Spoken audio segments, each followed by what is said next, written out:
Hi, I'm often asked where I find or how I design my Google Slides presentations. Well, my secret is that I don't do much. It's not as hard as it looks.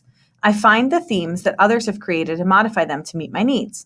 So let's take a look at a few ways that you can do that too, and we'll review a few best practices along the way.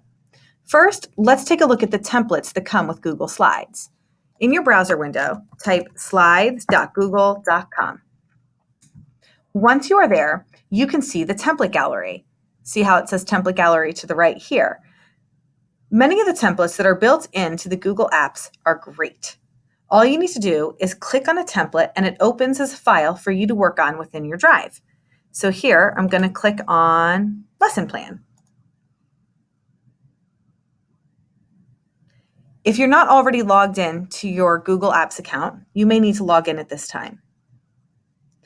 A best practice here is to immediately rename the file that's been created by clicking on the title. And that way you can also recall what you were doing with the template at the time that you created it. So here I might call this lesson plan demo. Whenever you are working within a Google slide, you can change your theme at any time by pressing the theme button, which opens this panel to the right. And if you scroll through, you can see a lot of different themes. If I want to change a theme at any moment, I can just click and it's done. And it changes everything within your presentation. However, some of us are not satisfied with the built-in variety.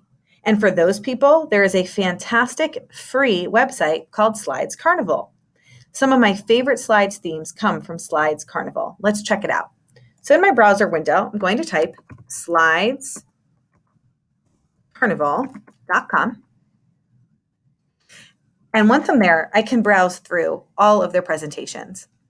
So I typically like to go to the creative category. So I'm going to start there.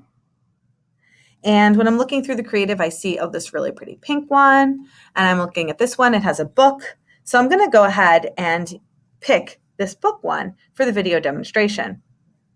So here, all I have to do is click on the image. And it describes the image here. It tells you everything that's included, which we'll look at in a little bit. And I'm just going to press use this presentation template. When I press this button that says use this presentation template, it automatically opens a Google slide with this built-in presentation. You can see to the left there all of these slides that are included. And it's opened in Google Slides. But let's take a moment here, pause for a second and look at it.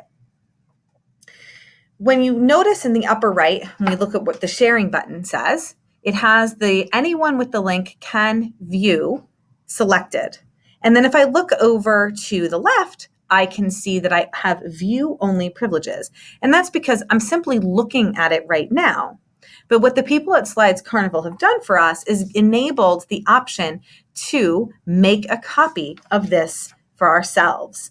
So let's go ahead and review how to make a copy of something we see online within Google. We go to File, Make a Copy, and we notice the dialog box opens up, Copy Document.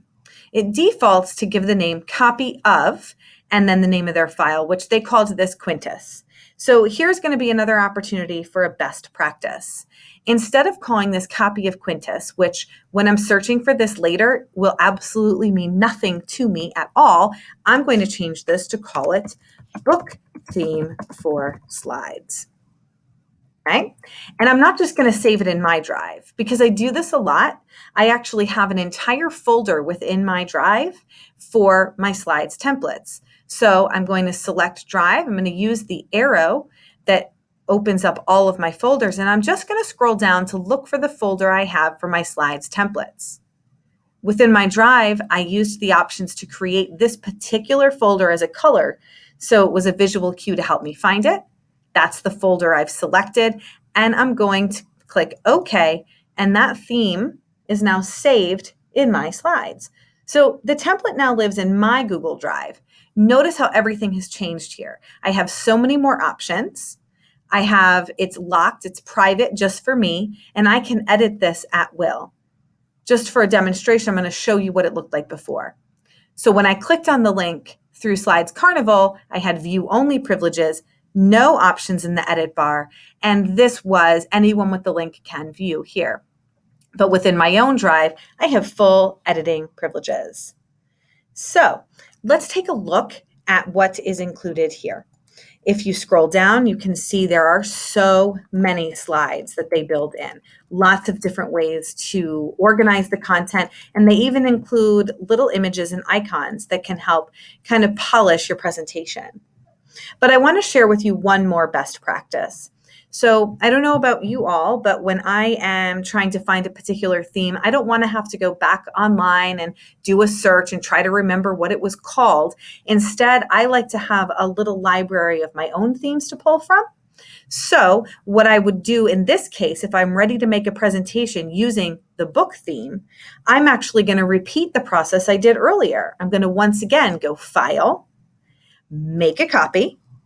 And this time I'm actually going to name it. So we're going to call this Slides Theme Demo. And instead of saving it in my templates folder, I'm going to save it back in my drive. And now when I'm working on this file, the one that's my Slides Theme Demo, I can make all the edits I want. I'll still have a copy of the original theme in my Google Drive that I can pull from and make a copy from again at any time. So I personally like to do that. And now I can just go ahead and start editing. Another best practice, and you can do all kinds of things, but always remember to copy slides if you think you might want to use the same layout again. Delete the slides that you don't want to use. And most importantly, always remember to include a credit slide at the end of every presentation you make, regardless of the audience. It's important to credit the original owners of any photos or graphics that you include, resources you reference, and of course, Slides Carnival for making this beautiful image. So I hope this was helpful. I have plans for another tutorial soon to demonstrate how you can create your own theme right within Google Slides, but that's too much for today. So happy Friday. Enjoy creating your slides.